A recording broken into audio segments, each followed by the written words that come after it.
శ్రీ సద్గురుభ్యో నమః. అచల గురు పరంపరలో ఒక మహోన్నతమైన వ్యక్తిని శ్రీకాకుళంలో ప్రపంచ అచల మహాసభలు కన్యవేణియరు గారి రీతిగా అక్కడ 25వ వార్షికోత్సవం కదా, మీరు వచ్చింది ఇప్పుడు పుస్తకం ఏదో పంచారు, అది 25వ వార్షికోత్సవం వాళ్ళ అది యాదం రమణయ్య గారు, మీరు రమణ గురువు గారు చేశారు. యాదం రమణ యాదం రమణ గారు, అది వాళ్ళ 25వ వార్షికోత్సవంలో వీరు మిట్టపల్లి వారు ఒక పుస్తకం తెచ్చి అందరికీ పంచారు. అక్కడ వీరిని నేను మొదటిసారిగా చూశాను. అప్పుడు పూజారి వెంకటేశం ఎవరికి తెలియదు, ఈయన వీరికి కూడా తెలియదు. అక్కడ ఆ పుస్తకం నేను ఇప్పుడు గుర్తొచ్చింది చూడండి, ఆ విషయం ఆ వారికి గుర్తుండదు. ఆ పుస్తకం పేరేం పేరు? Yeah right. ఆ పుస్తకం పేరు గుర్తులేదు కానీ నాకు పంచింది గుర్తుంది. చూడు అమ్మగారు చెప్పు, సద్గురు బోధామృతము అనేటటువంటిది. అందులో ఇక్కడ ఉండేటువంటి వీరి తల్లిదండ్రుల గురుమాత వారి ఫోటో ఉంది దాని పైన. ఆ రోజు ఆ పుస్తకాన్ని తీసుకొని ఆ పుస్తకంలో చూసి వీరి నెంబర్ నేను నోట్ చేసుకున్నాను. ఇది ఏం సంబంధం అంటే, ఇక్కడెక్కడ చూసి రక్త సంబంధము లేని ఆత్మబంధువు సద్గురు సంబంధం అంటే ఇది. ఎక్కడ శ్రీకాకుళం, ఎక్కడ చిత్తూరు జిల్లా, అప్పుడు ఉమ్మడి ఆంధ్రప్రదేశ్. శ్రీకాకుళంలో అప్పటికి నేను ఓనమాలు దిద్దుతున్నాను. పూజారి వెంకటేశం అప్పుడు ఈ దీంట్లో ఓనమాలు దిద్దుతున్నారు. వీరు ఆ పరంపరలో ఉన్నారు మీరంతా. నేను గత 7-8 సంవత్సరాలకు ముందు ఇందులో ఆలు దిద్దుతూ ఇక్కడి నుంచి శ్రీకాకుళం వెళ్తే అదేదో పత్రిక ద్వారా తెలిసి వెళ్ళాను. దానికి ఒక పత్రిక ఉంది, మంత్లీ మ్యాగజైన్.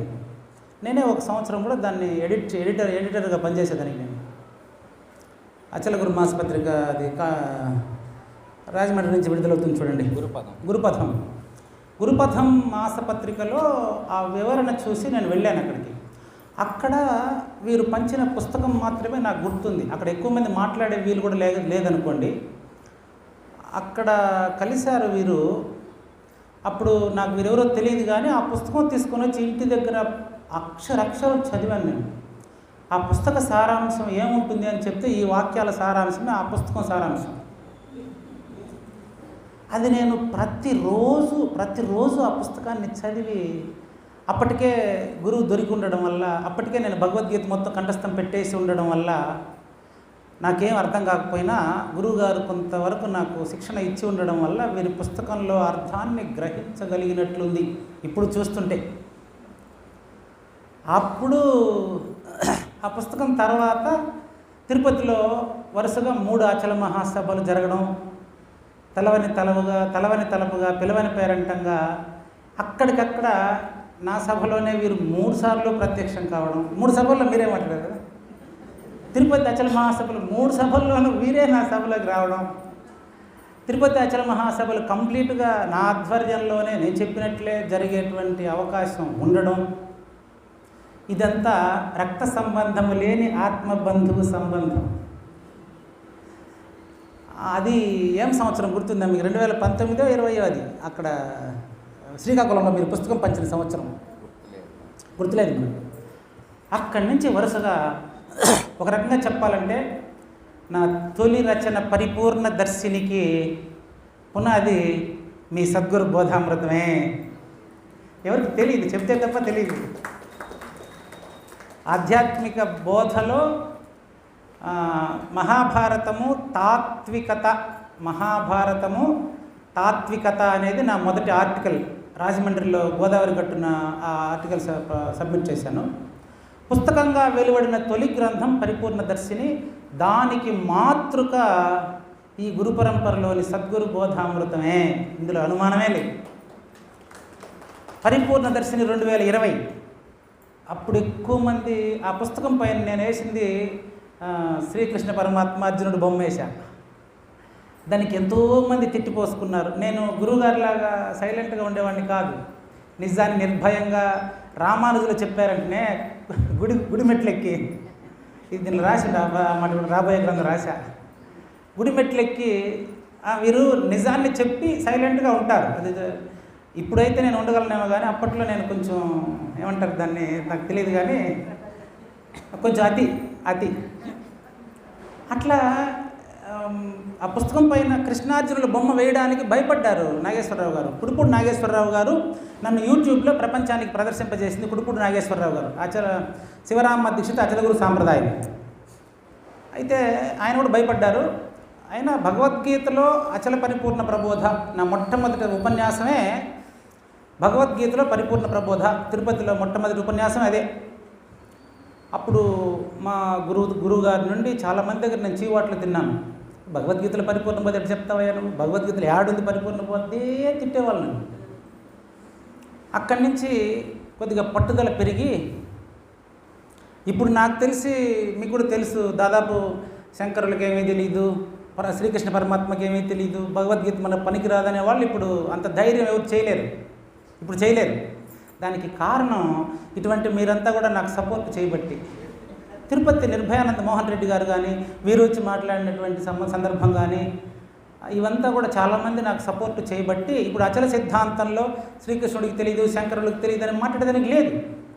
ఇప్పుడు నేను అయ్యగారి దగ్గర ఇచ్చిన గ్రంథం కవర్పై చూపించండి,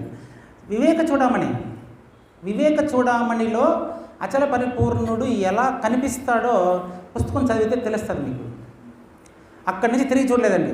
2020 పరిపూర్ణ దర్శిని, 2021 వేదాంత మోక్ష ఎరుక, 2022 పాంచజన్యమును గీతామృతము, 2023 అచలామృత సాగరం, 2024 గురుగీత స్వేచ్ఛా గేయం, 2025 వివేక చూడామణి, 2026 ఇప్పుడు కార్తీక పౌర్ణమికి రాబోయే గ్రంథం విష్ణు సహస్రనామావళి.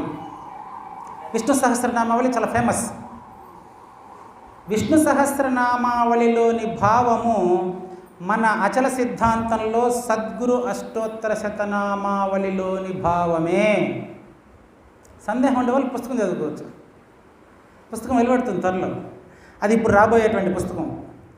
ఇప్పుడు ఈ లోకంలో నిజ దైవం ఏది, ఎవరి ఆజ్ఞకు లోబడి ఈ ప్రపంచం ప్రవర్తిస్తూ ఉంది, మానవుడు ఎవరిని ఆశ్రయించడం వలన సకల శుభాలు పొందగలుగుతాడు, సర్వధర్మాల్లో గొప్ప ధర్మం ఏది, ఏ మంత్రం జపించడం వల్ల మళ్ళీ జన్మ పరంపర రాదు, ఈ 5 ప్రశ్నలకి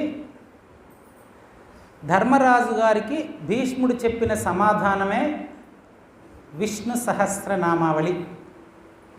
విష్ణు సహస్రనామావళి దానికి ఒక పల్లవి తయారు చేసుకున్నాను. దానికి ఒక పల్లవి తయారు చేసుకుని నేను గ్రంథం రాయడం స్టార్ట్ చేశాను. పల్లవి ఏం తయారు చేసుకున్నానో ఒకసారి చూడండి. అది ఎలా చేశానంటే పల్లవి దీనిపైన ఆల్రెడీ పుస్తకాలు వచ్చేసాయి. దాని పల్లవి ఇలా ఉందండి. ఆయన ఎవరు, కవర్ పేజీ పైన వచ్చేటువంటి పల్లవి శ్రీవ్యాస భగవానుడే, భారతం రాసింది ఆయనే కదా. శ్రీవ్యాస భగవానుడే భీష్ముడై ధర్మజుని పరిప్రశ్నకు సమాధానము చెప్పెను, అదే విష్ణు నామ సహస్రంబాయను. ఇది పల్లవి. ప్రతి శ్లోకంలో ఉండే 10 పేర్లు 9 పేర్లు ఉండే ఒక శ్లోకంలో విశ్వం విష్ణుర్వ షట్కారో భూత భవ్య భవత్ ప్రభు ఇలా వస్తుంది కదా. ఇందులో ప్రతి శ్లోకంలోనూ పేర్లు అయిన తర్వాత ఈ పల్లవి మనకు రిపీట్ అవుతుంది. అలా పుస్తకాన్ని గేయ రూపంలో 1000 పేర్లకు 1000 గేయాలు పూర్తయి దానికి అనుబంధంగా సద్గురు అష్టోత్తర శతనామావళి ఉంది కదా మనకు, శ్రీ సద్గురువే నమః అని ఉంది కదా, దాన్ని కూడా దీనికి అనుబంధంగా కలిపి ఒకే గ్రంథంలో ప్రింట్ చేస్తున్నాం. 2000 కాపీలని అనుకున్నాం. ఇప్పుడు ఇక్కడ కూర్చున్న తర్వాత కాపీలు ఇంకొంచెం పెంచాలంటే పెంచుతాము, లేకున్నా ఈ ఆశ్రమానికి ఎంతమంది రెగ్యులర్గా భక్తులు ఉన్నారు అన్ని పుస్తకాలు ఈ ఆశ్రమం అడ్రస్కి ప్రింటింగ్ ప్రెస్ నుంచి నేరుగా ఇక్కడికే పంపించేస్తాం. కార్తీక పౌర్ణమికి అంటే ఏదో వచ్చాను కానీ ప్రతి పూజకి ఇక్కడికి రావాలని అనుకుంటూ ఉంటాను కానీ నాకు అన్ని చోట్ల ఉంటాయి కాబట్టి వచ్చే కార్తీక పౌర్ణమికి ఇక్కడ జరిగే పూజలో విష్ణు సహస్రనామావళి గ్రంథం ఆవిష్కరణ ఇక్కడ కూడా జరుగుతుంది. నేను గ్రంథాలు ఇక్కడికి పంపించేస్తాను. 500 పుస్తకాలు పంపిస్తారు పొద్దున. ఆ పుస్తకం ఇలా ఉంటుంది. విశ్వం విష్ణుర్వ షట్కారో భూత భవ్య భవత్ ప్రభు. ఇది మనం పారాయణం చేస్తాం. పారాయణం చేస్తాం. కానీ ఈ పారాయణ వల్ల మాత్రమే ప్రయోజనం ఉండదు. అర్థవంతంగా మనం తెలుసుకొని ఆచరణ యోగ్యులైతే ఉదయం నిద్ర లేచినప్పటి నుంచి నిద్రపోయేంత వరకు హాయిగా సంతోషంగా సుఖంగా మనం జీవనం కొనసాగించవచ్చు అని వీరి కుటుంబం మనకు నిరూపిస్తున్నది.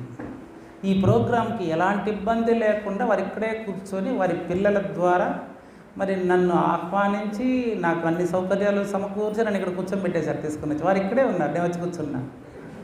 అంటే దీన్ని కర్తృత్వ రహిత కర్మాచరణ. వారు చేయవలసిన పనులంతా వారి అనుచరుల ద్వారా చేయిస్తూ, అది సద్గురువు చేసే పని అదే మనకు. ఇప్పుడు సద్గురువు నడుచుకునేటువంటి విధానం ఈ యొక్క ఆశ్రమంలో ఉండేటువంటి సద్గురువుని చూసి మనం నేర్చుకోవాలి. మనకు ఆదర్శం ఎవరు? మరి నాకు ఇక్కడ నచ్చినటువంటి పాయింట్ ఈ ఆశ్రమంలో ఒకటేనండి, ఆయన ఒక గంట వీడియో ఉంటుంది, వ్యాఖ్యానం ఉంటుంది, అందులో చెప్పేదంతా అచల గురువు యొక్క ఆచరణ యోగ్యమైన విధానం. ఆ వీడియోలో కనిపించేదంతా సాజన్మ సాకార సద్గురుమూర్తిని పూజించవలసినటువంటి పరమార్థం, సాకార పూజ యొక్క అవసరం. తేనెతో అభిషేకం చేస్తుంటారు, పాలతో అభిషేకం చేస్తుంటారు, వారు వారి సతీమణి ఆ పూజలో పాల్గొంటూ ఉంటారు. కానీ అక్కడ చెప్పేదంతా దానివల్ల ఏమీ ప్రయోజనం లేదనే ఉద్దేశమే. కానీ ఈ యొక్క అంతరార్థం చాలామందికి తెలియకుండా సాకార పూజలను నిరసించడం అవివేకం.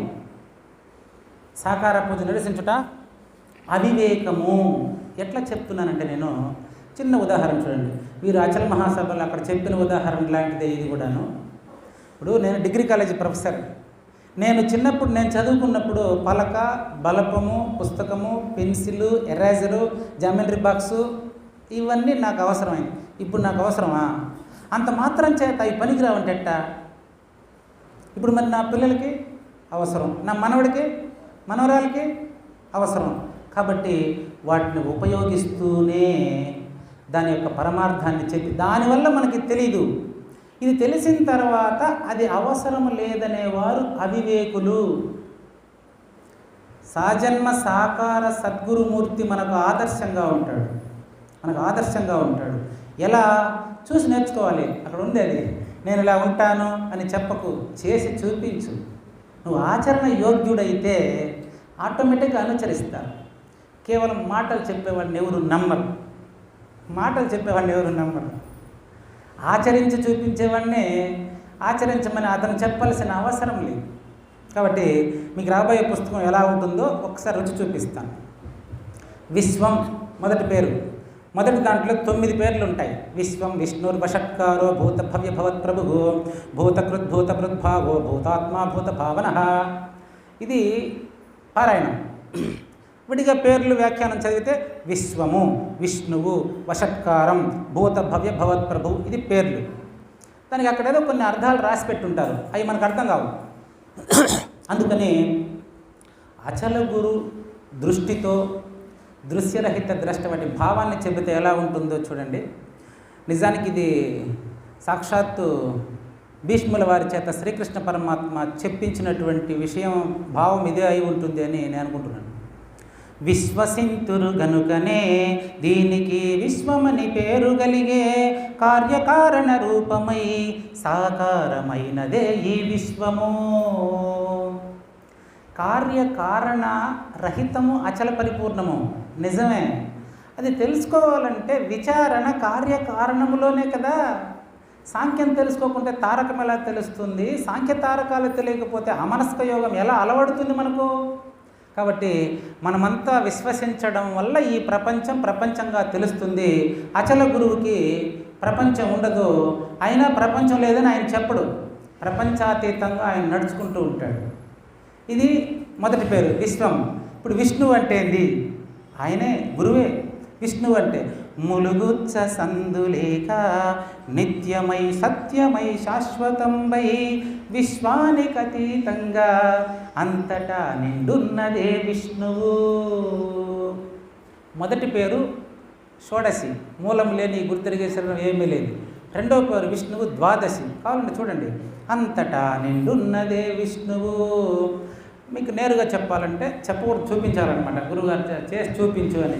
నేను చూపిస్తాను అంటే దగ్గరగా చూపించగలం అంతే. ఎవరు కూడా కరెక్ట్గా చెప్పేదానికి చెప్పేవాడు ఉండడు కదా.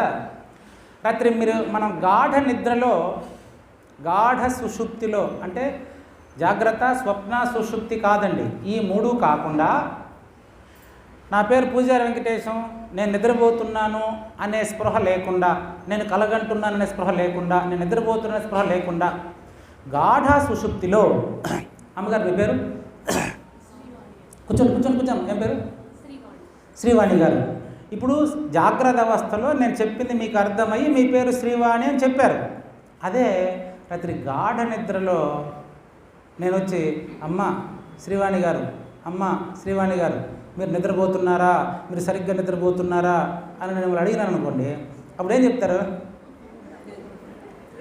అప్పుడు మీరు ఏ స్థితిలో మీరు ఉన్నారా లేదా? ఉన్నారు. శ్రీవాణి లేదు, అక్కడ మీరు ఉన్నారు. అందరూ వాళ్ళ పేరుకి అప్లై చేసుకోండి. ఒక్కరికి చెప్పానంతే, అక్కడ మీ పేరు అప్లై మీరు ఉన్నారు. మీ పేరుకు సంబంధించిన ఉనికి అక్కడ అదే పరిపూర్ణం. అది ఈయన అయి ఉన్నారు. దీంట్లో ఏం అనుమానం లేదు. ఉదాహరణ ఏం తెలుసా?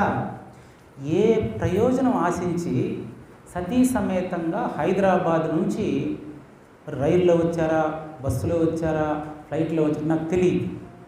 నేను పిలవలేదు. ఇప్పుడు కూడా వారిని నన్ను ఇప్పుడు పిలవలేదు. కార్యక్రమం ప్రకారం మెసేజ్ పెడుతున్నారు.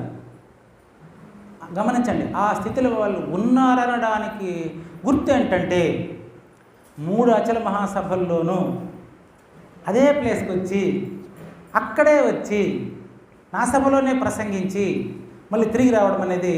నేనేమన్నా మీరు బస్కి వచ్చారా, మీ బస్ ఛార్జ్ ఎంత అయింది నేను అడగండి. అస్సలు లేదు, అసలు సంబంధం లేదు దానికి. అక్కడ కృష్ణమూర్తి లేదు, వెంకటేష్ లేదు, శ్రీవాణి లేదు. ఆ స్థితిలో ఇప్పుడు ఆయన ఉన్నారనడానికి ఇదే మీకు రుజువు. మీరంతా కూడా ఉండొచ్చు. మీరంతా అలా ఉండడానికే వారి గురువు చెప్పిన సందేశాన్ని ఆయన చెప్పకనే చెప్పి మిమ్మల్నంతా కూడా వారి గురుస్థానంలో చూశారు కాబట్టే ఈ ఆశ్రమం ఈ విధంగా ఉంది. గమనించండి. కాబట్టి మళ్ళీ చూడండి, చూపిస్తాను. విష్ణువు అంటే అర్థం ఏంటంటే నువ్వే, నీ నిజ రూపము అచలము. పగడాల వెంకటేశ్వర స్వామి. కాబట్టి గాఢ నిద్రలో నువ్వేదైతే అయి ఉన్నావో అది పరిపూర్ణమే, ఇందులో ఎలాంటి అనుమానము లేదు. ఆ పరిపూర్ణుడు నువ్వే. అది నిత్య ఏకవచనము, అది నిరామయము, అది నిరాకారము, అది పూర్తిగా నిరామయ, నిరాకార, నిరహంకారము. అక్కడ అహంకారం ఉండదు. శ్రీవాణి గారు, మీరు బాగా నిద్రపోతున్నారా లేదా, మీకు ఆరోగ్యం ఎలా ఉంది అని చెప్పి నేను అడిగాను అనుకోండి, అప్పుడు మీరు ఏం చెప్తారు నాకు? నిద్రలో ఉన్నప్పుడు ఏం చెప్పరు. మీరు ఏమీ చెప్పకుండా కల కూడా లేకుండా నిద్రపోయేటువంటి స్థితి ఏదైతే అది పరిపూర్ణమే.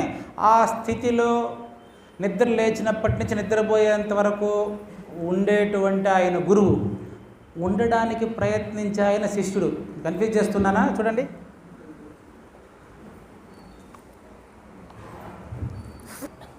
నేనేమైనా కన్ఫ్యూజ్ చేశానా? లేదు కదా. మళ్ళీ ఒకసారి చెప్తాను. కొంతమంది నాలాగా వెనకబడి ఉండొచ్చు, వాళ్ళకి చెప్తాను.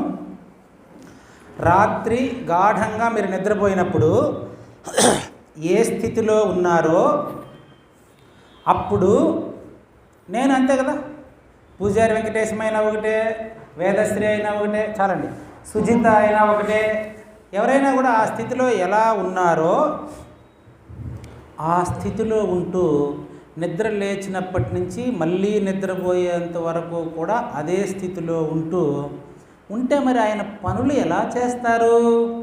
ఇది మా ఫేస్లో క్వశ్చన్ మార్క్ నాకు కనపడింది. అయితే గాఢంగా నిద్రపోయినప్పుడు ఉండే స్థితిలో ఉంటే ఆయన మనలాగా మిగతా ఆయన తినాలా, వినాలా, సంపాదించాలా, ఆకలి, నిద్ర, భార్య, పిల్లలు, సంసారం ఇవన్నీ ఎట్లా చేస్తాడు అని కొంతమంది క్వశ్చన్ మార్క్ కదా. వెరీ సింపుల్ అమ్మ, చాలా సింపుల్. అచల గురువుకి సమాధానం చాలా సింపుల్. చూడండి, ఇప్పుడు ఇప్పుడు మెగాస్టార్ చిరంజీవి ఇప్పుడు ఎన్ని సినిమాలు తీసినాడు? 152 ఏదో అంట, ఏదో ఎవరికో తెలుసు. 152 సినిమాలు ఏమో తీసినాడు. కరెక్ట్గా గుర్తుపెట్టుకున్నారా? మెగా 150. 151 సినిమాల్లో ఆయన పేర్లు 151. అంతేనా? ఆయన పేరేది? చిరంజీవి కూడా ఆయన పేరుగా సినిమాలో పెట్టిన పేరు అది అంతే. కొణిదెల శివశంకర వరప్రసాద్, అదేనండి పేరు. ఆయన పేరు కొణిదెల శివశంకర వరప్రసాద్. కానీ ఆయన పేరు ఎవరికి తెలీదు, ఆయన సినిమాలు ఎన్నో మాత్రం తెలుసు. అదే జస్ట్ దగ్గరగా చెప్తా అంతే. మెగాస్టార్ చిరంజీవి గారు అన్ని సినిమాల్లో ఎన్ని పేర్లు పెట్టుకున్నప్పటికీ ఆయన ఏ పేరుకైనా అటాచ్ అవుతాడా? నో. మీ ఆవిడెవరంటే సురేఖ, మీ కొడుకు ఎవరు? రామ్ చరణ్. మర్చిపోతాడు ఎవరు? ఎప్పుడన్నా మర్చిపోతారా? అంత క్లియర్గా ఈయన నేను కృష్ణమూర్తి అనేది గుర్తుపెట్టుకోడు. ఎస్, ఆయన నేను కృష్ణమూర్తి అనేది అసలు గుర్తుపెట్టుకోడు. పైగా వాళ్ళ కుటుంబంలో కూడా నా చిత్రాన్ని నిక్షిప్తం చేసి ఉన్నారు. నా పేరు వేదశ్రీ, నాకు మీరు తెలుసు అంటా ఉంది అమ్మాయి గారు. నేను ఎప్పుడు చూసాను. మీరు ఎప్పుడైనా తిరుపతి వచ్చారమ్మా? తిరుపతి వచ్చారా? మీరు వేదశ్రీ సుజిత వచ్చారా? మరి ఎట్లా కనుక్కున్నారు? అంటే అంతే, అది వచ్చే తెలిసిపోతుంది. కాబట్టి మళ్ళీ చూడండి, గాఢ సుషుప్తిలో మీరు ఏదై ఉన్నారో అది అందరూ అదే అయి ఉన్నారు. గుర్తుపెట్టుకోండి. పశువులు కూడా అవన్నీ అన్నీ ఉన్నాయా? చాలామంది అనుకుంటారు. నన్ను అడిగిన ప్రశ్న, చాలామంది అడిగిన ప్రశ్న, సరే నేను పరిపూర్ణుడు, సరే పరిపూర్ణం తెలియని వాళ్ళ కథ ఏమి? ఇది రోజు నన్ను తలకాయ తినేవారు మెయిన్ ఎవరంటే అరుంధతి రామకృష్ణ, ధర్మవరం. ఆవిడ నా పుట్టినరోజుకి వితోధికంగా అన్నదానాలు చేస్తుంటారు, నా పుట్టినరోజుకి బట్టలు పంపిస్తుంటారు. నేను రాసే పెన్ను కూడా ఆమెదే ఉండాలట, అంత అభిమానం. సద్గురుమాత మంచి భక్తి కలిగి ఉన్నారు. ఆవిడ నన్ను ప్రతిరోజు వేసే ప్రశ్న, ఈ వీడియో చూస్తే మళ్ళీ ఆమె తెలుసుకుంటారు బాబు. నన్ను ప్రతిరోజు వేసేటువంటి ప్రశ్న, మీరు చెప్పిందంతా బాగుంది గురువుగారు, పరిపూర్ణ బోధలో ఉండే వాళ్ళకి మనకు అచల గురువు అంటే ఓకే, నాకు అర్థమైపోయింది, అది తెలియని వాళ్ళకి అదేమి? ఇది ఆవిడ వేసే ప్రశ్న. రోజు వాట్సాప్లో సమాధానం ఇస్తూనే ఉన్నా, అర్థం కాలే. ఇప్పుడు ఏమైనా అర్థమవుతుందేమో చూద్దాం, ఎందుకంటే అయ్యగారు అలాగ వీడియో డిస్ప్లే చేస్తారు కదా. ఇప్పుడు అర్థమవుతుందేమో చూడండి అమ్మా. ఆన్సర్ చెప్తారా మీరు? అది అంటే ఒకరి ద్వారానే అన్ని అంతే, ఇంకేం లేదు. మళ్ళీ చూడండి, ప్రశ్న ఏంటి? అచల గురువులకి పరిపూర్ణం తెలిసిపోయింది, వాళ్ళు ఎప్పుడు సంతోషంగా ఉంటారు, ఓకే. అంటే ఆమె కలుపుకున్నారు, నాకు ఓకే. మరి పరిపూర్ణం తెలియని వాళ్ళ కథ ఏంటి? ఇప్పుడు చూడండి, ఆన్సర్ ఎవరు చెప్తారు? ఎవరు చెప్తారు? ఓకే, నేనే ప్రయత్నం చేస్తాను. చూడమ్మా, పరిపూర్ణం తెలిసిన వాళ్ళు ఎలా ఉంటారని చెప్పాను, పోనీ అది చెప్పండి. పరిపూర్ణం తెలిసిన వాళ్ళు ఎలా ఉంటారని చెప్పి నేను చెప్పాను కదా. పరిపూర్ణం తెలిసిన వాళ్ళు ఎలా ఉంటారని చెప్పాను. చాలా సంతోషం తల్లి. గాఢ నిద్రలో నువ్వు ఎలా ఉన్నావో అలా ఉంటారని కదా చెప్పాను. అప్పుడు రెండో వాళ్ళు ఉన్నారా? గాఢ నిద్రలో ఉండేటట్టుగా నువ్వు ఉంటే కృష్ణమూర్తి ఈ సభంతా నాటకం అని తెలిసిపోతా ఉందే. ఇది నాటకం అంటే లేకనే ఉన్నట్లుగా నటించడం. ఆ సినిమాలో ఆయన ఎన్ని క్యారెక్టర్లు వేసినా నేను చిరంజీవి, నేను శ్రీదేవి అనేది వాళ్ళు మర్చిపోరు. అంత క్లియర్గా నేను పరిపూర్ణుడు అనేటువంటిది గుర్తుంటే ఇది ఆడ మగ అనేది కూడా లేదు కదమ్మా. ఇది లింగభేదం లేదు కదా దానికి. ఆడ ఉంది కదా, అదే ఏదో ఉంది కదా, నచ్చ స్త్రీ ఏదో ఉంది కదా, యస్యాంతర్నాది మద్యం నహికర చరణం ననామ గోత్రం న సూత్రం నో జాతి నైవ వర్ణం. అది స్త్రీ కాదు పురుషుడు ఉంది కదా, అది సిద్ధాంతం మనకు నిర్వచనం ఉంది కదా. అట్లా నువ్వు ఉండగలిగితే ఈవిడ మళ్ళీ మనకు సరే గురువు గారు ఇది తెలియని వాళ్ళకి అత్తట్టంటే అంటే ఏమర్థం? అది ప్రశ్నిస్తున్న వారికి కూడా ఇంకా అర్థం చేసుకోవాలి. ఎలా అర్థం చేసుకోవాలి? అర్థం చేసుకున్నదానికి రెండో వాళ్ళు రారు. ఎవరైతే ప్రశ్నించారో తనే అర్థం చేసుకోవాలి. సద్గురుమూర్తిని ఎవరైతే ప్రశ్నించారో వారిలోనే సమాధానాన్ని గురువు చూపిస్తారు. ఈ విష్ణు సహస్రనామావళి స్వేచ్ఛాగేయంలో నేను అది దీంట్లో ప్రస్తావనను రాసిపెట్టేసిన అన్నమాట. అచల గురువు ఆయన ఎవరు, మన ధర్మరాజు 5 ప్రశ్నలు అడిగారు కదా. 5 ప్రశ్నలకి సమాధానం అచల గురువును ఆశ్రయిస్తే సరిపోతుంది. అచల గురువుని మనం కనుక్కోలేము. గురువుని శిష్యుడు ఎప్పటికీ గుర్తించలేడు. గురువుని శిష్యుడు గుర్తించలేడు. శిష్యుడినే గురువు గుర్తించాలి. అట్లని చెప్పి శిష్యుడు ప్రయత్నం మానుకోరాదు. శిష్యుడు గురువు కోసం ప్రయత్నిస్తూ ఉంటే మానవ జన్మ దొరికినంత సులభంగా సద్గురువు కూడా నన్ను గుర్తించేస్తారు. అంటే వెతుకుతున్నటువంటి గురువును వెతుకుతున్న వాడిని గురువు గుర్తిస్తారు. శిష్యుడు పోయి గురువును గుర్తించేంత స్తోమత ఉండదు. గురువు గుర్తిస్తారు. ఎలా గుర్తిస్తారంటే అతనిలో తన గురువును చూసేస్తాడు. తనను పరిప్రశ్న వేసేదానికి వచ్చినటువంటి శిష్యుడిలో గురువు తన గురువును చూసేస్తాడు. అరే రే రే మా గురువు గారు చెప్పింది ఇదే కదా. అది భగవద్గీతలో గీతా మకరందం చదివినప్పుడు ఏం అర్థం కాలేదు. మకరందంలో విద్యాప్రకాశానందగిరి స్వామి ఒక మాట అంటాడు, గీతను రాసింది కృష్ణుడు, వినింది కృష్ణుడు, చెప్పింది కృష్ణుడు అని రాస్తాడు. ఎట్లా అంటే దాని కింద వ్యాఖ్యానం రాస్తాడు ఆయన. చూడండి, గీతను ఎవరు రాశారు? భారతాన్ని వ్యాసో వై విష్ణురూపాయ వ్యాసరూపాయ విష్ణవే. దీంట్లో ఉందా? వ్యాసో వై విష్ణురూపాయ వ్యాసరూపాయ విష్ణవే నమో వై బ్రహ్మనిధయే వాసిష్ఠాయ నమో నమః. అంటే వ్యాసుడు అనేది వ్యాసం వశిష్ఠ నప్తారం శక్తే పౌత్రమకల్మషం. దాని ప్రకారం వ్యాసుడు అంటే సాక్షాత్తు శ్రీ మహావిష్ణువే అని ఉంది కదా. కాబట్టి వ్యాసుడు భగవంతుడే. నెక్స్ట్ ఇట్లా తీసుకుంటే పాండవానాం ధనుంజయ మునీనామప్యహం వ్యాస. చాలా క్లియర్గా ఉంది. వృష్ణీనాం వాసుదేవోస్మి పాండవానాం ధనుంజయ మునీనామప్యహం వ్యాస కవీనాముశనా కవి. రాక్షసులలో శుక్రాచార్యుడు నేనే, పాండవులలో ధనంజయుడు నేనే, యాదవులలో శ్రీకృష్ణుడు నేనే, మునులలో వ్యాసుడు నేనే. అంటే అర్థమయ్యేది లేదు నాకు. ఈ అన్నిట్లో పేర్లు మారాయి కానీ నేనే అనేది మారట్లేదు. అదేనమ్మా నువ్వు గాఢ నిద్రలో ఉండేటప్పుడు తల్లి, నువ్వు గాఢ నిద్రలో ఉండేటప్పుడు ఉండేటువంటి నేను మొదటి నేను అంటే రెండవది కాని మొదటి నేను మూడు రకాలుగా చెప్తూ ఉంటాను ఎప్పుడు. మూడు రకాలుగా అంటే ఒకటి కార్యము, ఒకటి కారణము. కార్యకారణ సంబంధంగా తెలిసేది మూడవ నేను, రెండవ నేను. సింపుల్గా చెప్పాలంటే శరీరమే నేను అని భావించేటువంటి పశుపక్ష్యాదులకు కూడా ఉండేటువంటి జ్ఞానము పశుపక్ష్యాదులకు కూడా ఉంటుంది. నేనంటే ఆ శరీరానికి సంబంధించినది ఉంటుంది. ఇది మూడవ నేను, అజ్ఞానము. మూడవ నేను అజ్ఞానము. ఈ అన్ని శరీరాల్లో ఉండేటువంటి నేను ఏదైతే అది ఒకటే కదా, అంతటికి అదే కదా కారణం అవుతుంది. కాబట్టి ఏకవచనం బహువచనం అవుతుంది, బహువచనం ఏకవచనం అవుతుంది. ఒక ఇంట్లో 10 మంది ఉంటాం, 10 మంది నిద్రపోయినటువంటి అప్పుడు ఎవరు ఉండవు, అందరిలో ఒకే శక్తి పనిచేస్తూ ఉండేది. అది రెండవ నేను, ఇండివిజువల్ మూడవ నేను, కంబైన్డ్ రెండవ నేను. ఒకటి కార్యము, ఒకటి కారణం. ఒకటి విత్తనము, రెండవది చెట్టు.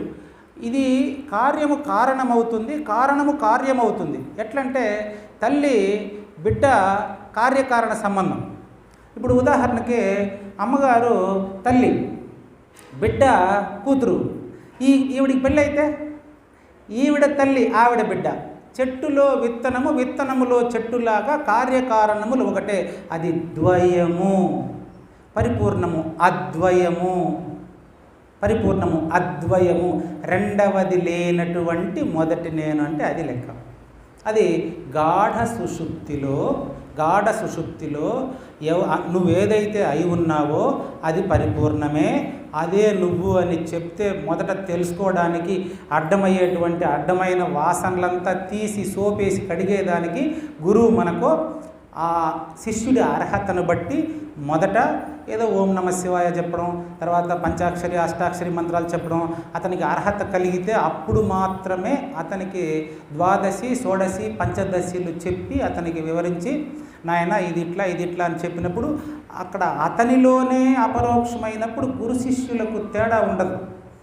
ఇప్పుడు ఈయన వారి గురువులో ఏం చూశాడో వారి స్పౌజ్, వారి సతీమణిలో కానీ వారి కూతుర్లో కానీ మీలో కానీ అందరిలో ఒకే వస్తువును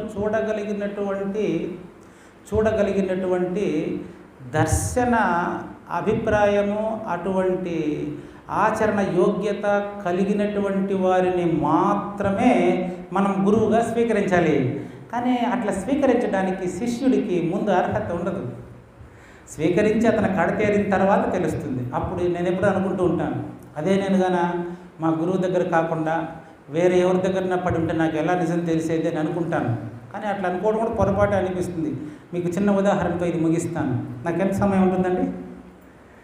అది ఇప్పుడు స్వామి వివేకానంద మీరు తెలుసు కదా, రామకృష్ణ పరమహంస కాకుండా వేరే ఎవరన్నా దొరికింటే కూడా ఆయన నిజం తెలుసుకోలేడా? రామకృష్ణ పరమహంస ఎప్పుడు నేను గురువు అని చెప్పుకోలేదు, నా శిష్యుడు వివేకానంద అని చెప్పుకోలేదు. ఆయన ఉత్తమ గురువే కాదనట్లేదు. కానీ స్వామి వివేకానందలో ఉన్నటువంటి అద్భుతమైనటువంటి జిజ్ఞాస అతన్ని ఆ స్థాయికి చేర్చింది. రామకృష్ణ పరమహంస నిమిత్త మాత్రం, రామకృష్ణ పరమహంస నిమిత్త కారణం. ఇక్కడ కూడా మనకు మిట్టపల్లి కృష్ణమూర్తి గారు నిమిత్త కారణంగా భావిస్తుంటారు. మనం భావించకూడదు. అట్లా మనకు నిజం తెలిసేంత వరకు గురువు మనకు అదే చెప్తారు, తల్లి తండ్రి దొర తాత దైవంగా భావించాలంటూ ఉంటారే. అంటే అత్యున్నతమైన వ్యక్తిగా తల్లి కంటే తల్లిని గౌరవించాలి, తండ్రిని గౌరవించాలి. మనకు అక్షరాభ్యాసం చేసిన గురువును వీళ్ళ ముగ్గురులోనూ ఏమైతే చూస్తాం అంతకంటే పవిత్రంగా అచల గురువుని భావించాలి. మనం ఎందుకు భావించాలంటే ఆయన ఆల్రెడీ మనల్ని అంతా అట్టే భావిస్తున్నాడు. ఇది ఆయన స్థితి, గురువు యొక్క స్థితి ఇది. ఆయనకు ఎప్పుడు ఏకమే తప్ప ద్వయం లేదు. ఆయనకి ఎప్పుడైనా కోపం వచ్చింది అంటే ఏదైనా మాట్లాడినారంటే అది మన మంచికే. దానికి ఉదాహరణ చెప్తాను. గురువు కూడా కోపం ఉంటుందా అంటే, ఇప్పుడు మీకు ఎంతమంది అమ్మ పిల్లలు? 2. ఏం వయసు ఉన్నారు కదా? అదే మీ పిల్లలు 4-5 ఏళ్లకు ముందు మీరు మీ పిల్లల్ని కోపపడిన సందర్భం లేవా? ఎందుకోసం కోపపడ్డారు? వాళ్ళ మీద మీకు ఏమైనా కసి, మీకు ఏమైనా శత్రుత్వం? అట్లా అనమాట. ఇప్పుడు పిల్లవాడు ఒక ఫ్లగ్లో ఏళ్ళు పెట్టిపోతున్నాడండి, మంచితనంగా 2 సార్లు చెప్తాం, వాడికి తెలియదు. అప్పుడు కొడతాము, తిడతాము కొంచెం. ఎందుకని? అటువంటి ప్రేమ అది దాని స్నేహపూర్వక శత్రుత్వం, ప్రేమతో కూడినటువంటి ద్వేషం. ఇట్లాంటివి గురువుకి శిష్యుడి పైన ఉంటుంది. కాబట్టి అటువంటి గురుతత్వము కలిగినటువంటి గురువు ఎప్పుడైనా కోపించినా ఏం చెప్పినా మనం ఏమీ ఆయనలో వ్యతిరేకతను చూస్తే అది మనకే దోషం. ఉదాహరణకి మా గురువు గారు నాకు కడుపున చెడగొట్టినావు, ఎవర్రా నీకు ఎట్లా చేయాలరా, నిన్ను నా పేరు చెడగొడతావే, నువ్వు భగవద్గీతలో పరిపూర్ణ పోదు ఎట్లా చెప్తావు నువ్వు అని తిరుక్కున్నారు. ఒకసారి ఫస్ట్ టైం నాకు తెలీదు. ముందు రోజు ప్రకటించారు, ఇదే విధంగా సభలో ప్రకటించేశారమ్మా. ఆయనకి మీట వెంకటేష్ తీసుకుని పోయి మీకు ఏం కావాలన్నా నా బదులు వెంకటేష్ చెప్తాడు, మీరు తెలుసుకోండి అట్లా ప్రకటించేశాడు సభలోనే. వాళ్ళు మరుసటి రోజు తిరుపతిలో పెద్ద సభ పెట్టుకున్నామండి, పగడాల వెంకటేశ్వర అవధూత స్వామి వార్షికోత్సవం మొదలు పెడుతున్నాం, ఫస్ట్ వార్షిక ఆరాధన స్టార్ట్ చేస్తున్నాము, మీరు వచ్చేదైనా చెప్పాలి, ఒక టాపిక్ ఇవ్వండి అన్నారు. భగవద్గీతలో పరిపూర్ణ బోధన వేసుకోండి అని చెప్పినారు. మాట అడిగారు, చెప్పేసిన. వాళ్ళు నా ఫోటో పెద్ద కట్అవుట్ వేసేసారు. నేను గురువు గారిని బైక్లో తీసుకొని మంటపంలోకి పోతా ఉంటే వెంకటేష్ బాబరా ఏందిరా వెంకటేష్ నీ ఫోటో పెద్దది చేసినారు, ఏమిరా ఇదే అని అడిగింది. గురువు గారికి 95 వయసు, నీ ఫోటో పెద్దది ఎందుకు వేసినారా అని. నాకు కూడా తెలియదండి. వాళ్ళు ఏమడిగారు, రేపు గురువు గారిని పిలుచుకొని రా, నువ్వేదో బాగా చెప్తావన్నారు కదా గురువుగారు, నువ్వేదో చెప్పాలా, ఏం చెప్తావని నన్ను అడిగినారు. భగవద్గీతలో పరిపూర్ణ బోధ అని బోర్డు ఏంటి నేను ఎవరు చెప్తానండి.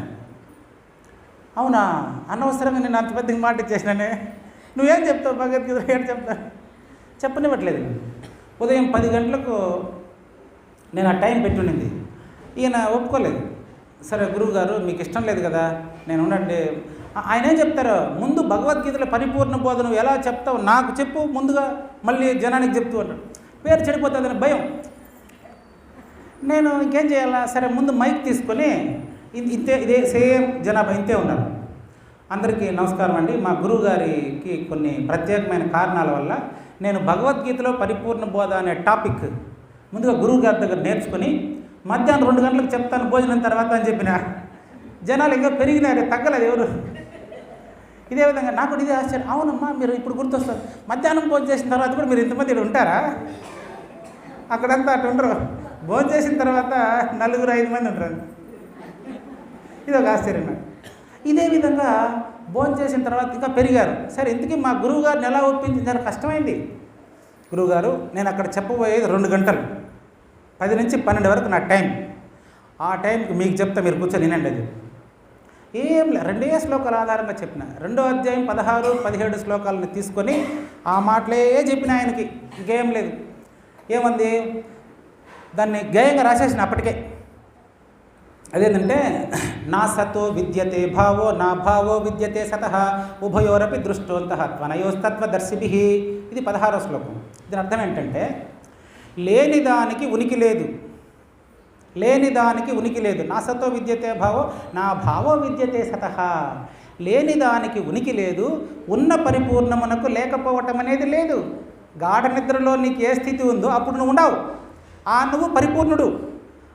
నువ్వు ఇప్పుడు ఎక్కడికైనా పోయినావా? గాఢ నిద్రలో ఉన్నటువంటి నువ్వు ఇప్పుడు ఎక్కడికైనా పోయినావా? అప్పుడు నువ్వు ఎలా ఉన్నావు ఇప్పుడు నేను చెప్తాను చూడండి. ఇదంతా గురువులు చెప్పిస్తున్నట్టున్నారు నాకు. నేను కూడా మాట్లాడలేనమ్మా, గురుమూర్తి చెప్పిస్తున్నాడు, మీకు చెప్పేస్తున్నా అంతే. గమనించండి, రాత్రి గాఢంగా నిద్రపోయినప్పుడు నువ్వు కదలలేదు, శరీరం కదిలిందమ్మా, అది కాదు నేను చెప్పేది. నువ్వు కదలలేదు, మెదలలేదు, ములుగుచ్చేదానికి సందు లేకుండా అంతటా వ్యాపించి ఉన్నావు.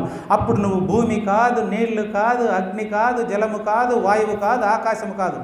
ఈ 5 భూతాలకు సంబంధించిన ఎరుక అంటారు. అక్కడ నీకు ఎరుకలేదు కదా, నువ్వు పరిపూర్ణుడివి. ఇదే గురువుగారు, లేనిది లేదు లేదు, ఉన్నది లేకపోవుట లేదుగా, ఈ 2 మర్మములను సద్గురుడు తేటగా తెలియగలడు. గురువుగారు, నేను చెప్పింది కరెక్టా కదా? ఇది మీకు అర్థమవుతా ఉందా లేదా? అట్టయితే సరిపోయిందిలే. అంతసేపు తర్వాత అట్టయితే సరిపోయింది. ఇదే నువ్వు చెప్పబోయేదే? అవును, ఇదే అండి. గురువుగారు అలాగే మాట్లాడతారు మా గురువుగారు. నెక్స్ట్ దాని పక్కన అవినాశి, దాన్ని ఎవరు నాశనం చేయలేరు. శ్రీవాణి గారు, గాఢ నిద్రలో మీరున్నటువంటి స్థితి మీరు ఎప్పుడు నాశనం చేయండి చూద్దాం. కుదరదు. శ్రీవాణి గారిని పంచభూతాల్లో కలవకుండా నిలబెట్టండి చూద్దాం. అది కుదరదు. 2 కుదరదని ఆన్సర్ వస్తుంది చూడండి. గాఢ నిద్రలో ఉండేటువంటి నిన్ను ఎవరైనా నశింప చేయగలరా? అదే పరిపూర్ణం. అదేనమ్మా పరిపూర్ణం. మరి నిద్ర మేలుకొని మాట్లాడుతున్న ఈ శరీరాన్ని ఎవరైనా నాశనం కాకుండా చూడగలరా? దానికి లేదని ఆన్సర్ వస్తుంది, దీనికి లేదని ఆన్సర్ వస్తుంది. ఇదే ఆ శ్లోకంలో ఉండే భావం, అంతే, ఇంకేం లేదు. అవినాశితు తద్విద్ధి, అది ఎప్పటికీ నాశనం కాదని విద్ధి, తెలుసుకో. పరిపూర్ణానికి ఎప్పటికీ నాశనము లేదని తెలుసుకో. అవినాశితు తద్విద్ధి ఏన సర్వమిదం తతం. అదేంది, ఎట్టుంటుంది, ఆడుంటుంది పరిపూర్ణం. అది ఆడుంటుందంటే సర్వమిదం తతం, ములుగుచ్చేదానికి సందు లేకుండా అంతటా వ్యాపించి ఉండేదే పరిపూర్ణం. అవినాశితు తద్విద్ధి ఏన సర్వమిదం తతం వినాశమవ్యయస్యాస్య న కశ్చిత్ కర్తుమర్హతి. దాన్ని నాశనం చెయ్యడానికి ఎవరి వల్ల కాదు అంటే అది నిత్యమైనది, అది సత్యమైనది, అది శాశ్వతమైనది, అది ఎప్పుడూ ఉండేది. అదే పరిపూర్ణం, అదే పరిపూర్ణం, అదే పరిపూర్ణం, ఇందులో అనుమానమే లేదు అని గురువుగారు చెప్పేటప్పటికి మహదానందపడిపోయినాడు. అవునా, ఇది భగవద్గీతలో ఉండదా? ఇది భగవద్గీతలో ఉండదు అనేటప్పటికి ఒప్పుకున్నారు. మరి గురువుగారికి ఇది చెప్పి నాకు బాగా ప్రాక్టీస్ అయిపోయింది కదా, ఇంకా మధ్యాహ్నం నుంచి ఇప్పుడు మీకు చెప్తున్నట్టు చెప్పిన చాలా ఈజీగా. అంటే గురువుగారు ప్రాక్టీస్ చేయించారు కదా, నేను వాళ్ళకి చెప్పింది సరిపోయింది. గురువుగారి దగ్గర నేర్చుకుని మధ్యాహ్నం 2 నుంచి 4, 5 వరకు చెప్పిన. అంటే ప్రశ్నోత్తరాలు అది ఇది బాగా క్లారిటీగా వచ్చింది. అదేవిధంగా ఇంకొక రోజు ఏమైందంటే, ఆకాశము కదులుతుంది. గురువుగారికి నాకు పోటీ ఇంకో రోజు. అదేంటంటే, అది ఎక్కడొచ్చింది? 84 కంద పద్యాల దగ్గర వచ్చింది. నాకు డౌటు. 84 కంద పద్యాల వ్యాఖ్యానం చెప్పున్నాను. గురువుగారు వినే ఉంటారు. కంద పద్యాల వ్యాఖ్యానం, ఈ కల కందములను వినుడో కల నరులారా అనే 260 కూడా ఇవి. అందులో 84 కంద పద్యం డౌట్ వచ్చింది నాకు. అదేంటంటే, చలియించనిది ఆకాశము చలనంబే వాయువనుచు సాటింపదగున్ చలనమే విశ్వము నేనన చలనమే తను వెరుకలనిన జగమనిన సుతా. 7 సంవత్సరాలు అయినా కూడా పద్యం గుర్తు ఒక్కరో కూడా పోలే, అన్ని పదాలు గుర్తుండాయి. ఇది పద్యం. ఈ పద్యం పైన అప్పుడు వీరి నెంబర్ నా దగ్గర, అయ్యగారి నెంబర్ నా దగ్గర అప్పుడు లేదు కాబట్టి వీరికి ఒక్కరికి చేయలేదు. అందరు అచల గురువులకు ఫోన్ చేసిన. ఫస్ట్ విద్యాసాగర్ గారికి ఫోన్ చేసిన, నెంబర్ 2 బ్రహ్మానంద రెడ్డి గారికి ఫోన్ చేసిన, అంతమందికి చేసిన. ఎవ్వరు కూడా అది మీరు ఇంకా బాగా నేర్చుకోవాలండి, మొన్న వచ్చినప్పుడు అప్పుడే ఇట్లాంటి ప్రశ్నలు అడిగితే ఎట్లా మీరు ఇట్లా అడిగే వాళ్ళే తప్ప అది విచారించేవాళ్ళు లేదు. అప్పుడు నేను నాకే బాగా టైం 4 అయిపోయిందే. అమ్మ కొద్దిసేపు వచ్చేస్తానమ్మా, నేను బయలుదేరుతాను. ఆశ్రమంలో మీరేమైనా వచ్చారు ఇక్కడికి? మీకు 5 గంటలకంతా వచ్చేస్తా. రైట్. చలించనిది ఆకాశము, ఇది పద్యం. ఆకాశము కదలదు అని ఉంది అక్కడ. కొంతమంది ఇది ఆడే ఉంది కదా, ఆకాశం కదలదు కదా అనేది. నాకు అసలు 2-3 రోజులు నాకు బాగా విచారణ నాలో జరుగుతుంది నాకే అర్థం కాదు. ఒకరోజు అది ఎందుకో నాకు అర్ధరాత్రి 2-3 అప్పుడు మెలక వచ్చేస్తుంది. అప్పుడు పెన్ ఎత్తుకొని రాసేస్తా, ఏం వచ్చింది మొత్తం రాసుకొని వచ్చేస్తాను. అటు రాసి ఒక 10-15 టేకులు తీసుకుని రాసి క్లియర్గా తెలుసుకునేసిన. అదేం లేదమ్మా, ముగిస్తానండి 5 నిమిషాలు. చలించనిది ఆకాశము, క్వశ్చన్ మార్క్. చలించనిది ఆకాశము, క్వశ్చన్ మార్క్. అది ఆకాశం కదలదా? పక్కనే చలనంబే, కదులుతుంది. ఎట్లా? వాయువనుచు. ఇట్లా విడదీసి బాగా నీట్గా వ్యాఖ్యానం చెప్పి వదిలేసిన. దాన్ని హైలైట్ చేసి దాన్నే కుడుపూడి నాగేశ్వరరావుకు నచ్చి అదే నాకు వాట్సాప్ చేసి ఉంటే, ఈ విధంగా మీరు చెప్పినటువంటి దాన్ని యూట్యూబ్లో నేను 10 మందికి పంచాలనుకుంటున్నానని చెప్తే అప్పుడు ఓపెన్ అయిందే శ్రీ శ్రీ శ్రీ శివరామ దీక్షిత్ అచల గురు సాంప్రదాయం. ఈ సాంప్రదాయంలో నేను కూడా ఒక బిందువని, నేను కూడా ఇందులో మాట్లాడడానికి పనికొస్తానని చెప్పింది అప్పుడు నాకు. అది మా గురువు గారు ఆకాశం కదులుతుంది, ఎట్ట కదులుతుంది చెప్పాను. అప్పుడు అదేవిధంగా ఒక రోజంతా చెప్పాల్సి వచ్చింది. చూడమ్మా, ఇప్పుడు ఉదాహరణకి ఈ ఇల్లు కదలకుండా ఉంది అనుకుంటాం. భూమి తన చుట్టూ తను తిరుగుతాంలా. అప్పుడు ఇల్లు, కొండ, బండ, నువ్వు, నేను, మైక్ అందరూ కదిలేదే, కదలకుండా ఏది లేదు ఇక్కడ. భూమి తిరుగుతుంది, నీళ్లు వ్యాపిస్తుంది, నీళ్లు పారుతుంది, అగ్ని వ్యాపకమై ఉంది, గాలి వీస్తుంది, ఆకాశం వీటన్నిటికీ అవకాశం ఇస్తుంది. కాబట్టి ఆ ఆకాశం కూడా కదిలేదే. శబ్దం నాకు వినిపిస్తుంది, నేను మాట్లాడేది మీకు వినిపిస్తుంది. ఆకాశం ద్వారా కాదు, అప్పుడు ఆకాశం కర్త కాదు. ఉట్టి ఆకాశాన్ని తీసుకుంటే శూన్యం. పంచభూతాలతో కలిపితేనే ఇది ఎరుగుతుంది, కదులుతుంది, కదలదు. ఆకాశము ఒకప్పుడు కదులును, ఒకప్పుడు కదలదు. కదలకుండా ఉండేది అదే, కదిలేది అదే. పరిపూర్ణం ఎప్పుడూ కదలక మెదలక నిత్యమై సత్యమై ఒకే రీతిగా ఉండేది పరిపూర్ణం. ఇది అందులో ఉండే భావం చాలా క్లియర్గా ఉంది. కృష్ణప్రభు ఇప్పుడు రాయేసినాడు, నా మట్టి బుర్రకు అది అందలేదు. ఇట్లా చెప్పేటప్పుడు గురువు గారు అట్లయితే పర్వాలేదని అట్లా 2 సార్లు గురువు గారి దగ్గర దెబ్బలు తిని కొడతారు మా గురువుగారు. ఎట్లా ఎందుకు చెప్తామనేసి మళ్ళీ నేర్పిస్తాడు. అట్లా సద్గురుమూర్తి ద్వారా అట్లా తెలుసుకొని మీతో తేటగా ఫ్రెండ్లీగా అదేందో 10th క్లాస్ పిల్లకాయలు కూర్చొని మాట్లాడినంత సులభంగా మీతో మాట్లాడగలుగుతున్నాను. అచల గురు మందిరంలో పరంపరలో కూర్చొని మాట్లాడగలుగుతున్నాను అంటే ఇదంతా సద్గురుమూర్తి పెట్టిన భిక్షయే మనకు. కాబట్టి గురువు సర్వం గురుమయం, గురువు లేకుండా ఏమీ లేదు. అది ఎటైపోయిందో 4 గంటలు అయిపోయింది, అది నాకు అర్థమే కాలేదు. చూడండి, ఇప్పుడు ప్రశ్నోత్తరాలు చూడండమ్మా. చలించనిది ఆకాశము, చలనంబే వాయువనుచు సాటింపదగును. ఆకాశం కూడా కదిలేదాని కిందికే అని మీరు సాటింపు వేయండి. ఆయన చెప్పున్నాడు, చలనమే తనువన జగమన, చలనమే తను వెరుకలనిన జగమనిన సుత. జగత్ అంటేనే కదిలేదయ్యా, ప్రపంచం అంటే కదలిక కలిగిందే. మరి ఆకాశం ప్రపంచంలో భాగమే కదా. కాబట్టి ఆకాశం కదిలేదానికి కదలదు, ఎప్పుడూ కదలకుండా ఉండేది ఒక్క పరిపూర్ణం అదే. నువ్వు ఇంత క్లియర్గా లేకపోయినా అప్పుడు కొద్దిగా ఈ మాత్రం భావం అప్పుడు కూడా చెప్పాను. ఈ విధంగా చెప్పడానికి నేను ఉపయోగపడతానని గురువుగారు గుర్తించినట్లున్నారు. అందుకే ఆడ కూర్చోబెట్టుకుంటే చీడ కూర్చోబెట్టినారు. కాబట్టి ఇది నా టెర్మినాలజీ, నా మాట తీరు, నా యొక్క భాష, లాంగ్వేజ్, యాస మీకు అర్థమైపోయింది. కాబట్టి రాబోయే విష్ణు సహస్రనామం అనేటువంటి పుస్తకాన్ని మీరు ఆదరిస్తారని ఆశిస్తాను. ఇంకా ఎక్కువ కాపీలు కావాలంటే కూడా వేద్దాం. ఇప్పటికి అంటే విష్ణు సహస్రనామాలు ఫేమస్ కదా, చాలామంది పారాయణ చేస్తూ ఉంటారు. అయితే పారాయణంలో దాంట్లో అర్థాన్ని ఎవరికి ఇంతవరకు పెద్దగా మనకు తెలియదు కాబట్టి, అది నాకు కూడా తెలియదు, ఎట్లా రాసినాను. ఇందులో ఒకటి ఇప్పుడు వివేక చూడమని అన్నాం, అది ఆత్మబోధ కదా అంటారు చాలామంది. ఆత్మబోధ వేరే, పరిపూర్ణ బోధ ఉందంటే వాడు ద్వైతి. బోధ అంటే ద్వైతమైన, అద్వైతమైన, విశిష్టాద్వైతమైన ఏదైనా అచల బోధకు మెట్లే. అది పనికిరాదు, ఇది పనికిరాదు. ఎందుకు పనికిరాదు, ఏది పనికిరాదు చెప్పండి. నా మాట మీకు స్పష్టంగా వినపడాలంటే పంచభూతాలు 5 కారణమా, ఏదైనా ఒకటే కారణమా? 5 కారణం. పంచభూతాలకు అతీతంగా ఉండే స్థితిని మనకు తెలియడానికి రామానుజులు అవసరమే, శంకరాచార్యులు అవసరమే, మధ్వాచార్యులు అవసరమే, ఎవరైనా మనకు అవసరమే. కానీ తెలిసిన